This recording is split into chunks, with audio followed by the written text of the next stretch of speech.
ವೇದವಲ್ಲಿ ಪ್ರಕರಣದ ಜೊತೆಗೆ ಮತ್ತೊಂದು ಪ್ರಕರಣ ಚರ್ಚೆಯಲ್ಲಿದೆ. ಅದು ಪದ್ಮಲತಾ ಪ್ರಕರಣ. 1986ರಲ್ಲಿ ನಡೆದಂತಹ ಪ್ರಕರಣ. 86ರಲ್ಲಿ ಅವರು ಮಿಸ್ಸಿಂಗ್ ಆಗ್ತಾರೆ, 87ರಲ್ಲಿ ಅವರ ಶವ ಪತ್ತೆ ಆಗುತ್ತೆ. Correct sir? Skeleton. Yes. So ಆ ಪದ್ಮಲತಾ ಪ್ರಕರಣ ಹೇಗೆ ನಡೀತು, ಏನಿದು ಪದ್ಮಲತಾ ಪ್ರಕರಣ, ಇದರ ಬಗ್ಗೆ ಸವಿಸ್ತಾರವಾದಂತಹ ಮಾಹಿತಿಯನ್ನ ನಾವೀಗ ಕೇಳ್ತಾ ಹೋಗೋಣ ಮೋಹನ್ ಅವರಿಂದ. ಸರ್, ಏನಿದು ಧರ್ಮಸ್ಥಳ ಕ್ಷೇತ್ರದಲ್ಲಿ ಈ ವೇದವಲ್ಲಿ ಪ್ರಕರಣದ ಜೊತೆಗೆ ಪದ್ಮಲತಾ ಪ್ರಕರಣವು ಕೂಡ ಸಿಕ್ಕಾಪಟ್ಟೆ ಜೋರಾಗಿ ಕೇಳಿ ಬರುತ್ತೆ. ನೋಡಿ, ವೇದವಲ್ಲಿ ಪ್ರಕರಣ 79ರಲ್ಲಿ ಆಯಿತು. ಅವರ ಹೇರಳೆಯವರು ಜೈಲಿಗೆ ಹೋದ್ರು, ಹೊರಗೆ ಬಂದರು. ಅದರ ನಂತರ ಆ ಕೇಸಲ್ಲೂ ಎಕ್ಕಿಟ್ಟೋದ್ರು. ಅದರ ನಂತರ ಅವರು ಬಂದು ಉಜಿರೆಯಲ್ಲಿ ಸುಮತಿಯನ್ನೇ ಇಟ್ಟುಕೊಂಡು ದಾಂಪತ್ಯ ಜೀವನವನ್ನು ನಡೆಸಿದ್ರು. ಆ ವಿಚಾರವನ್ನು ಯಾರೂ ಹೇಳುವುದಿಲ್ಲ. ಈಗ ಉಜಿರೆಯಲ್ಲಿ ನೀವು ಯಾರ ಹತ್ರ ಹೋಗಿ ಕೇಳಿದ್ರೆ ಆ ವಿಚಾರವನ್ನು ಹೇಳ್ತಾರೆ. ಅದು ಅಲ್ಲಿಗೆ ಮುಗಿಯಿತು. ಇವತ್ತಿಗೂ ಸಹ ಈ ಕಮ್ಯುನಿಸ್ಟ್ನವರು ವೇದವಲ್ಲಿ ವೇದವಲ್ಲಿ ವೇದವಲ್ಲಿ ಅಂತ ಹೇಳ್ತಾರೆ. ಅದೇ ರೀತಿ ಮತ್ತೊಂದು ಕಮ್ಯುನಿಸ್ಟ್ನವರ ಪಾಪದ ಕೂಸು ಅಂದ್ರೆ ಪದ್ಮಲತಾ.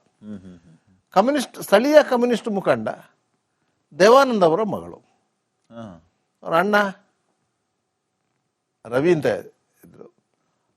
ಮತ್ತೊಂದು ಅಕ್ಕನ ತಂಗಿ ಏನೋ ಒಬ್ರು ಇದ್ರು. ಅದೊಂದು ಧರ್ಮಸ್ಥಳದ ಒಳಗೆ ಇರುವಂತ ಮುಳಿಕಾರ್ನಲ್ಲಿ ಅವರ ಮನೆ ಇರೋದು. ಧರ್ಮಸ್ಥಳದ ಜಾಗದಲ್ಲಿ ಅವರ ಮನೆ ಇರೋದು. ಅವರಿಗೆ ಡಿಕ್ಲರೇಷನ್ ಅಲ್ಲಿ ಆ ಜಾಗ ಆಗಿರೋದು. ಅವರಲ್ಲಿ ಜೀವನ ಕಟ್ಟಿಕೊಂಡಿದ್ರು. ದೇವಾನಂದ ಕಮ್ಯುನಿಸ್ಟ್ ಲೀಡ್ರು. ಅವರೊಟ್ಟಿಗೆ ವಿಷ್ಣುಮೂರ್ತಿ, ಬಿ ಎಂ ಭಟ್ರು ಮತ್ತು ಇತರ ಲೀಡರ್ಗಳು ಇದ್ದರು. ಆ ಕಾಲಘಟ್ಟದಲ್ಲಿ ನಿಮಗೆ ದಕ್ಷಿಣ ಕನ್ನಡ ಜಿಲ್ಲೆಯಲ್ಲಿ ಕಾಂಗ್ರೆಸ್ನೊಟ್ಟಿಗೆ ಅಲೈನ್ಸ್ ಮಾಡಿಕೊಂಡು ಕಮ್ಯುನಿಸ್ಟು ಪ್ರಬಲವಾಗಿ ಇತ್ತು. ಎಲ್ಲೂ ಬೇಕಾದ್ರೆ ನೋಡಿ, ಕಮ್ಯುನಿಸ್ಟು ಎಲ್ಲಿ ಒಂದು ಕಾಲದಲ್ಲಿ ಪ್ರಬಲವಾಗಿತ್ತ ಅದೇ ಪ್ಲೇಸಲ್ಲಿ ಈಗ ಬಿಜೆಪಿ ಪ್ರಬಲ ಆಗಿರೋದು. ಎಡಪಂಥೀಯರು ಮರೆಗೆ ಸರಿದ್ರು, ಬಲಪಂಥೀಯರು ಮುನ್ನೆಲೆಗೆ ಬಂದರು. ರಾಜ್ಯದ ಬೇರೆ ಬೇರೆ ಕಡೆಗಳಲ್ಲಿ ಕಮ್ಯುನಿಸ್ಟ್ ಚಳವಳಿಯ ಅಷ್ಟು ದೊಡ್ಡ ಕಾವು ಇರಲಿಲ್ಲ. ದಕ್ಷಿಣ ಕನ್ನಡ ಜಿಲ್ಲೆಯಲ್ಲಿ ಆ ಕಾವು ಇತ್ತು ಈ ಹಿಂದೆ. ಯಾಕಂದ್ರೆ ಅಲ್ಲಿ ಭೂಮಾಲೀಕರ ವಿರುದ್ಧ ಹೋರಾಟಗಳು ಇಂಥದ್ದೆಲ್ಲ ಕಮ್ಯುನಿಸ್ಟರು ಮಾಡ್ತಾ ಇದ್ರು. ಹಾಗೆ ಧರ್ಮಸ್ಥಳದಲ್ಲಿಯೂ ಈ ಕಮ್ಯುನಿಸ್ಟರ ಚಳವಳಿ ಇದ್ದದ್ದು ಯಾಕಂತ ಹೇಳಿದರೆ, ವೀರೇಂದ್ರ ಹೆಗ್ಗಡೆ ಅವರನ್ನ, ಧರ್ಮಸ್ಥಳದ ಧರ್ಮಾಧಿಕಾರಿ ಅವರನ್ನ ವಿರೋಧಿಸಲಿಕ್ಕಂತೇಳಿಯೇ ಅವರಲ್ಲಿ ಅಸ್ತಿತ್ವವನ್ನು ಉಡ್ಕೊಂಡದ್ದು. ಕೆಲವರು ಹೇಳ್ತಾ ಇದ್ರು, ಧರ್ಮಸ್ಥಳದವರು ಎಲ್ಲರನ್ನು ಕಡಿದು ಕೊಂದ್ರು, ಹಾಗೆ ಮಾಡಿದ್ರು ಹೀಗೆ ಮಾಡಿದ್ರು. ಆದರೆ ಇವರು ಹೇಗೆ ಇಷ್ಟು ವರ್ಷದಲ್ಲಿ ಬದುಕಿದ್ದಾರೆ ಅಂತ ಹೇಳಿ, 40 ವರ್ಷಗಳಿಂದ 50 ವರ್ಷಗಳಿಂದ ಸತತವಾಗಿ ವಿರೋಧ ಮಾಡಿಕೊಂಡು ಬಂದವರು ಇನ್ನೂ ಜೀವಂತ ಇದ್ದಾರಲ್ಲ. ಅವರನ್ನು ಏನು ಧರ್ಮಸ್ಥಳದವರು ಮಾಡೇ ಇಲ್ಲಲ್ಲ, ಪ್ರಶ್ನೆ ಬರೋದು ಸಹಜ. ಆ ರೀತಿ ಇತ್ತು. ಈಗ ಪದ್ಮಲತಾ ಪ್ರಕರಣ ಏನಾಯ್ತು ಅಂತ ಹೇಳಿದ್ರೆ, ಆಗ ಮಂಡಲ ಪಂಚಾಯತ್ ಎಲೆಕ್ಷನ್ ಬಂತು. ಮೊದಲು ಪಂಚಾಯತ್ ಇತ್ತು. ಅದು ಪಂಚಾಯತ್ ರಾಜ್ ವ್ಯವಸ್ಥೆ ಮತ್ತು ನಜೀರ್ ಸಾಬ್ ಅವರು ಗ್ರಾಮೀಣಾಭಿವೃದ್ಧಿ ಸಚಿವರಾಗಿದ್ದಂಥ ಸಂದರ್ಭದಲ್ಲಿ 3 ಪಂಚಾಯತ್ಗಳನ್ನು ಸೇರಿಸಿ ಒಂದು ಮಂಡಲ ಪಂಚಾಯತ್ ಅಂತ ಆಯಿತು. ಆಗ ಧರ್ಮಸ್ಥಳದಲ್ಲಿ ಮಂಡಲ ಪಂಚಾಯತ್ ಚುನಾವಣೆಗಳು ಬಂತು. ಈಗ 3 ಸ್ತರಗಳಿವೆ: ಗ್ರಾಮ ಪಂಚಾಯತ್, ತಾಲೂಕ್ ಪಂಚಾಯತ್, ಜಿಲ್ಲಾ ಪಂಚಾಯತ್ ಅಂತೇಳಿ. ಆಗ ಮಂಡಲ ಪಂಚಾಯತ್ ಮತ್ತು ಜಿಲ್ಲಾ ಪರಿಷತ್ ಅಂತ 2 ಸ್ತರಗಳ ಸ್ಥಳೀಯ ಸಂಸ್ಥೆಗಳ ಚುನಾವಣೆ ಬಂದದ್ದು. ಇಲ್ಲಿ ಮಂಡಲ ಪಂಚಾಯತ್ನಲ್ಲಿ ಚುನಾವಣೆಗೆ ಯಾರು ಸ್ಪರ್ಧೆ ಮಾಡಬೇಕು ಅಂತ ಒಂದು ಇದಾಯಿತು. ಅಲ್ಲಿಯವರೆಗೆ ಹೇಗಿತ್ತು ಅಂತ ಹೇಳಿದರೆ, ಅಲ್ಲೊಂದು ಪಂಚಾಯತ್ನಲ್ಲಿ ಒಂದು 23 ಏನೋ ವಾರ್ಡ್ ಇತ್ತು ಧರ್ಮಸ್ಥಳದಲ್ಲಿ. ಆ ವಾರ್ಡಲ್ಲಿ ಯಾರು ಸ್ವಲ್ಪ ವಿದ್ಯಾವಂತರಿದ್ದಾರೆ, ಯಾರು ಆ್ಯಕ್ಟಿವ್ ಇದ್ದಾರೆ, ಯಾರು ಇನ್ನೊಬ್ಬರ ಕಷ್ಟಕ್ಕೆ ಸ್ಪಂದಿಸುವವರಂತಿದ್ದಾರೆ, ಇಂಥವರನ್ನು ಆಯ್ಕೆ ಮಾಡಿ ಒಂದು ಲಿಸ್ಟನ್ನು ಕೊಂಡೋಗಿ ಕಾಮಂದರ ಹತ್ರ ಹೇಳುವುದು. ಸೊ ನಾವು ಇಂಥವ್ರನ್ನು ಆಯ್ಕೆ ಮಾಡಿದ್ದೇವೆ, ನಾವು ಅವರನ್ನು ಚುನಾವಣೆ ನಿಲ್ಲಿಸಿದ್ದೇವೆ, ಆಯಿತು ಅಂತ ಹೇಳ್ತಾರೆ. ಅದು ಯುನಾನಿಮಸ್ಲಿ ಆಯ್ಕೆ ಆಗ್ತಾ ಇತ್ತು. ಅವರೇ ಆಡಳಿತ ಮಾಡ್ತಾರೆ. ಯಾಕಂತ ಹೇಳಿದ್ರೆ, ಧರ್ಮಸ್ಥಳ ಪಂಚಾಯತಿನ ಆದಾಯ ಇರುವುದೇ ಧರ್ಮಸ್ಥಳ ಕ್ಷೇತ್ರದಿಂದ, ಇಲ್ಲದ್ರೆ ಸರ್ಕಾರದಿಂದ ಬರಬೇಕು, ಅನುದಾನ ಬರಬೇಕು. ಆ ರೀತಿಯ ವ್ಯವಸ್ಥೆ ಇದ್ದದ್ದು. ಅಲ್ಲಿನ ಲಾಡ್ಜ್ಗಳಾಗಲಿ, ಅಲ್ಲಿನ ಅಂಗಡಿಗಳು, ಹೋಟೆಲ್ಗಳು, ಇದರಿಂದೆಲ್ಲ ಪಂಚಾಯತಿಗೆ ಇದು ಟ್ಯಾಕ್ಸ್ ಬರ್ತಾ ಇತ್ತು. ಅದರಿಂದಾಗಿ ಆ ಒಂದು ವ್ಯವಸ್ಥೆ ಇತ್ತು. ಈ 86 ಮಂಡಲ ಪಂಚಾಯತ್ ಚುನಾವಣೆ ಕಮ್ಯುನಿಸ್ಟ್ ಹೇಳಿದ್ರೆ ನಾವು ಸ್ಪರ್ಧೆ ಮಾಡ್ತೇವೆ ಅಂತ ಹೇಳಿ, ಅದು ಪ್ರಜಾಪ್ರಭುತ್ವ ವ್ಯವಸ್ಥೆ, ನಾವು ಸ್ಪರ್ಧೆ ಮಾಡ್ತೇವೆ. ಹಾಗೆ ಯಾರು ಬೇಡ ಅಂತ ಹೇಳಿದ್ರು ಸ್ಪರ್ಧೆ ಮಾಡಿದರು. ಇಂಥ ಸಂದರ್ಭದಲ್ಲೇ ಉಜಿರೆ SDM ಕಾಲೇಜಿಗೆ ಹೋಗಿದ್ದಂಥ ಪದ್ಮಲತಾ ಕಾರ್ಯತರ್ಕದ ವಸಂತ ಎಂಬುವರ ಜೀಪಿನಲ್ಲಿ ಬಂದು ಡಿಸೆಂಬರ್ 27, 1986. ಅದೇ ಸಂದರ್ಭದಲ್ಲಿ ನಿಮಗೆ ದಕ್ಷಿಣ ಕನ್ನಡ ಜಿಲ್ಲೆ ಮತ್ತು ಕಾಸರಗೋಡು ಜಿಲ್ಲೆಯಲ್ಲಿ, ಆಗ ದಕ್ಷಿಣ ಕನ್ನಡ ಜಿಲ್ಲೆ ಒಂದೇ ಇತ್ತು, ಉಡುಪಿ ಸೇರಿ ಕಾಸರಗೋಡು, ಇಲ್ಲಿ ರಿಪ್ಪರ್ ಚಂದ್ರನ ಒಂದು ಬಾರಿ ದೊಡ್ಡ ದಾಂಧಲೆ ನಡೀತಿತ್ತು. ಯಾವುದು ರಿಪ್ಪರ್ ಚಂದ್ರನ ಒಬ್ಬ ದರೋಡೆಕೋರರ ತಂಡ ಒಂದು, ಅದು ಮನೆ ಮನೆಗೆ ನುಗ್ಗಿ ತಲೆ ಒಡೆದು ಬಂಗಾರ ದುಡ್ಡು ಎಲ್ಲವನ್ನು ಕಿತ್ಕೊಂಡು ಹೋಗ್ತಾ ಇತ್ತು. ಆಗ ಇಡೀ ಊರಲ್ಲೆಲ್ಲ ಇಡೀ ಈ ಗ್ಯಾಂಗ್ ಬರ್ತದ ಅಂತಲೇ ಕಾಯ್ತಾ ಇದ್ದಂತ ಪರಿಸ್ಥಿತಿ ಇತ್ತು. ಒಟ್ಟು 18 ಕೇಸುಗಳನ್ನು ಮಾಡಿದ್ದಾರೆ ಆ ಟೈಮಲ್ಲಿ. ಅದರಲ್ಲಿ 5 ಮರ್ಡರ್ ಆಗಿದೆ, 1 ರೇಪ್ ಆಗಿದೆ, ಈ ರೀತಿ ಎಲ್ಲ ಆಗ್ತಾ ಇತ್ತು. ಅದೇ ಸಂದರ್ಭದಲ್ಲಿ ಆದದ್ದು. ಅದು ಅಕ್ಟೋಬರ್ 2ಕ್ಕೆ ಸ್ಟಾರ್ಟ್ ಆದ್ದು. ಇದು ಡಿಸೆಂಬರ್ ಅಲ್ಲಿ ಹುಡುಗಿ ಮಿಸ್ಸಿಂಗ್ ಆಗಿದ್ದಾಳೆ, ಬರಲಿಲ್ಲ. ಮರುದಿವಸ ಸುದ್ದಿ ಆಯ್ತು ಊರಲ್ಲಿ, ದೇವಾನಂದರ ಮಗಳು ಬರಲಿಲ್ಲ ಅಂತ ಹೇಳಿ. ಅದರ ಮರು ದಿವಸ ಏನು ದೇವಾನಂದರು ಮಾತಾಡ್ತಾ ಇಲ್ಲ ಅಂತಾಯ್ತು. ಕಮಿಷನವರೆಲ್ಲ ಹೋಗಿ ಹೇಳಿದ್ರು, ನೀವು ಕಂಪ್ಲೇಂಟ್ ಒಂದು ಕೊಡಬೇಕು ಅಂತೇಳಿ. ಆಯ್ತು ಅಂತೇಳಿ ದೇವಾನಂದರು 3ನೇ ದಿವಸಕ್ಕೆ ಬೆಳ್ತಂಗಡಿಗೆ ಪೊಲೀಸ್ ಸ್ಟೇಷನ್ಗೆ ಹೋಗಿ ದೂರು ಕೊಟ್ಟರು. ವಿಷ್ಣುಮೂರ್ತಿಯವರು ಇದ್ರು, BM ಭಟ್ರು, ಇವರೆಲ್ಲ ಸೇರಿ ಹೋಗಿ ದೂರು ಕೊಟ್ಟದ್ದು. ಬೆಳ್ತಂಗಡಿ ಪೊಲೀಸ್ ಸ್ಟೇಷನಲ್ಲಿ ಮಿಸ್ಸಿಂಗ್ ಕೇಸ್ ರಿಜಿಸ್ಟರ್ ಆಯಿತು. ಆಯ್ತಾ. ಆಗ ಪೊಲೀಸರ ತನಿಖೆಯಲ್ಲಿ ಕಾರ್ಯತರ್ಕದ ವಸಂತನ ಜೀಪಿನಲ್ಲಿ ಬಂದದಂತ ಗೊತ್ತಾಯಿತು. ವಸಂತನ ಹುಡುಕುವಾಗ ವಸಂತ ಇಲ್ಲ. ಊರಲ್ಲೆಲ್ಲ ಸುದ್ದಿ ಆಗಿದೆ, ವಸಂತನೊಟ್ಟಿಗೆ ಓಡಿ ಹೋಗಿದ್ದಾಳೆ ಅಂತ ಹೇಳಿ. ಕಾರ್ಯಕರ್ತ ಅಲ್ಲ, ಅವ ಕಾರ್ಯತರ್ಕ ಅಂತ ಒಂದು ಪ್ಲೇಸ್ ಇದೆ ಧರ್ಮಸ್ಥಳದಲ್ಲಿ. ತಡ್ಕ ಅಂತ ಕಾರ್ಯತರ್ಕ ಊರ ಹೆಸರದು. ಅಲ್ಲಿ ಅವ್ನು ಜೀಪ್ ಡ್ರೈವರು, ಈಗಲೂ ಧರ್ಮಸ್ಥಳದಲ್ಲಿ ರಿಕ್ಷಾ ಡ್ರೈವರ್ ಈಗಲೂ. ಅವನೊಟ್ಟಿಗೆ ಓಡಿ ಹೋಗಿದ್ದಾಳೆ ಅಂತ ಸುದ್ದಿ ಆಯ್ತು. ಮತ್ತೆ ಪೊಲೀಸರು ಅವನನ್ನು ಹುಡುಕೋ ಅವ ಇಲ್ಲ.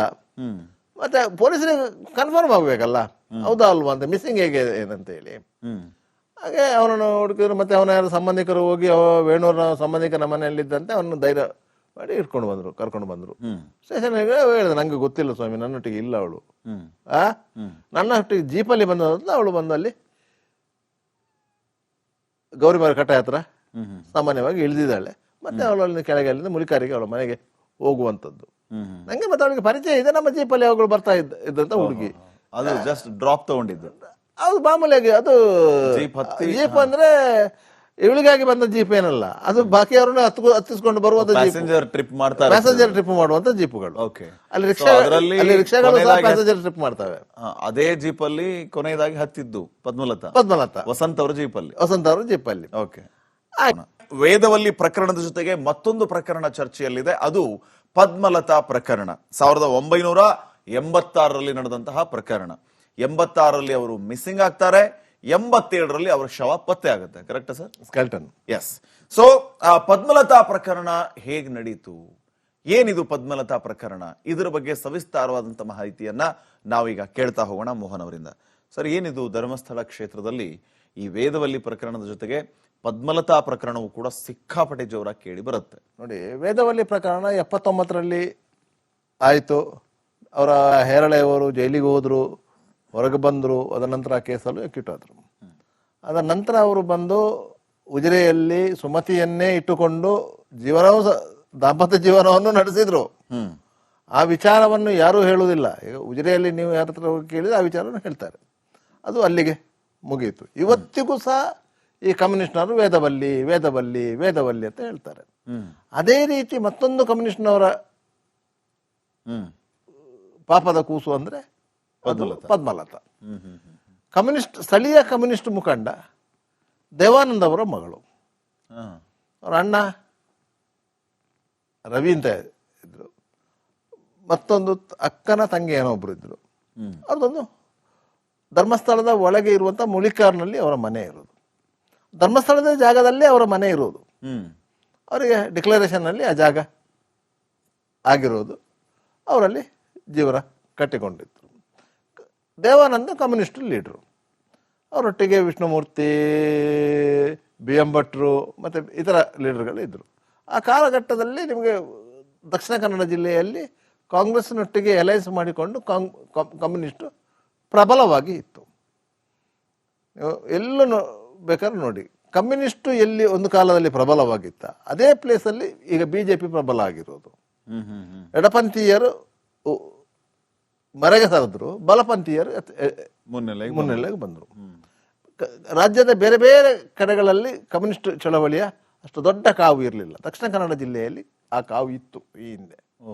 ಯಾಕಂದ್ರೆ ಅಲ್ಲಿ ಭೂಮಾಲೀಕರ ವಿರುದ್ಧ ಹೋರಾಟಗಳು ಇಂಥದ್ದೆಲ್ಲ ಕಮ್ಯುನಿಸ್ಟರು ಮಾಡ್ತಾ ಇದ್ರು.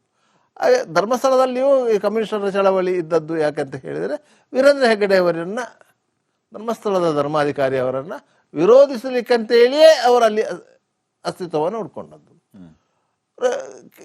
ಕೆಲವರು ಹೇಳ್ತಾ ಇದ್ರು, ಧರ್ಮಸ್ಥಳದವರು ಎಲ್ಲರನ್ನು ಕಡಿದು ಕೊಂದರು, ಹಾಗೆ ಮಾಡಿದ್ರು, ಹೀಗೆ ಮಾಡಿದರು. ಆದರೆ ಇವರು ಹೇಗೆ ಇಷ್ಟು ವರ್ಷದಲ್ಲಿ ಬದುಕಿದ್ದಾರೆ ಅಂತ ಹೇಳಿ, 40 ವರ್ಷಗಳಿಂದ 50 ವರ್ಷಗಳಿಂದ ಸತತವಾಗಿ ವಿರೋಧ ಮಾಡಿಕೊಂಡು ಬಂದವರು ಇನ್ನೂ ಜೀವಂತ ಇದ್ದಾರಲ್ಲ, ಅವರನ್ನು ಏನು ಧರ್ಮಸ್ಥಳದವರು ಮಾಡೇ ಇಲ್ಲಲ್ಲ, ಪ್ರಶ್ನೆ ಬರೋದು ಸಹಜ. ಆ ರೀತಿ ಇತ್ತು. ಈಗ ಪದ್ಮಲತಾ ಪ್ರಕರಣ ಏನಾಯ್ತು ಅಂತ ಹೇಳಿದರೆ, ಆಗ ಮಂಡಲ ಪಂಚಾಯತ್ ಎಲೆಕ್ಷನ್ ಬಂತು. ಮೊದಲು ಪಂಚಾಯತ್ ಇತ್ತು, ಅದು ಪಂಚಾಯತ್ ರಾಜ್ ವ್ಯವಸ್ಥೆ ಮತ್ತು ನಜೀರ್ ಸಾಬ್ ಅವರು ಗ್ರಾಮೀಣಾಭಿವೃದ್ಧಿ ಸಚಿವರಾಗಿದ್ದಂಥ ಸಂದರ್ಭದಲ್ಲಿ 3 ಪಂಚಾಯತಿಗಳನ್ನು ಸೇರಿಸಿ ಒಂದು ಮಂಡಲ ಪಂಚಾಯತ್ ಅಂತ ಆಯಿತು.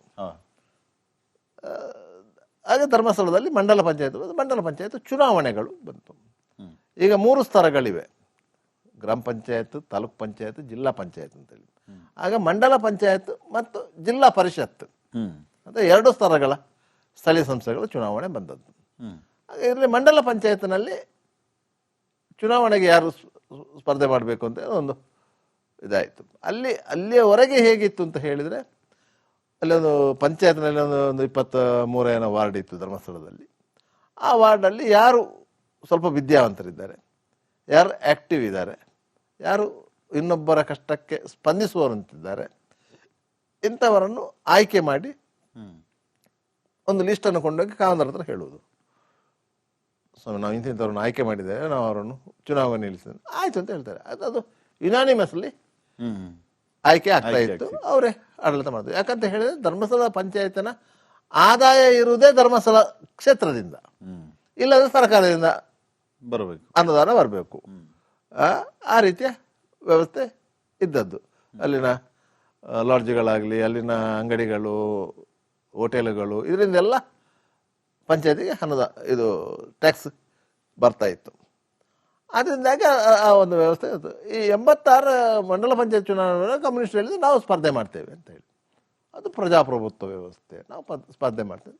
ಹಾಗೆ ಯಾರು ಬೇಡ ಅಂತ ಹೇಳಿದ್ರು ಸ್ಪರ್ಧೆ ಮಾಡಿದರು. ಇಂಥ ಸಂದರ್ಭದಲ್ಲಿ ಉಜಿರೆ SDM ಕಾಲೇಜಿಗೆ ಹೋಗಿದ್ದಂಥ ಪದ್ಮಲತಾ ಕಾರ್ಯತರ್ಕದ ವಸಂತ ಎಂಬುವರ ಜೀಪಿನಲ್ಲಿ ಬಂದಳು ಡಿಸೆಂಬರ್ 27, 1986.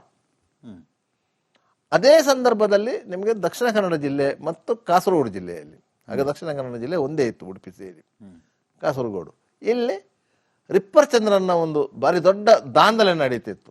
ಯಾವುದು ರಿಪ್ಪರ್ ಚಂದ್ರನ ಒಬ್ಬ ದರೋಡೆಕೋರರ ತಂಡ ಒಂದು, ಅದು ಮನೆಗೆ ನುಗ್ಗಿ ತಲೆ ಒಡೆದು ಬಂಗಾರ, ದುಡ್ಡು ಎಲ್ಲವನ್ನು ಕಿತ್ಕೊಂಡು ಹೋಗ್ತಾ ಇತ್ತು.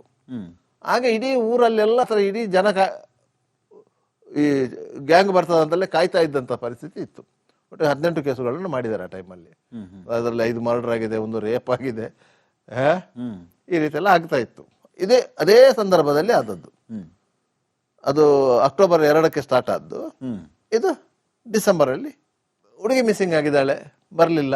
ಮರುದಿವಸ ಸುದ್ದಿ ಆಯಿತು ಊರಲ್ಲಿ, ದೇವಾನಂದರ ಮಗಳು ಬರಲಿಲ್ಲ ಅಂತೇಳಿ.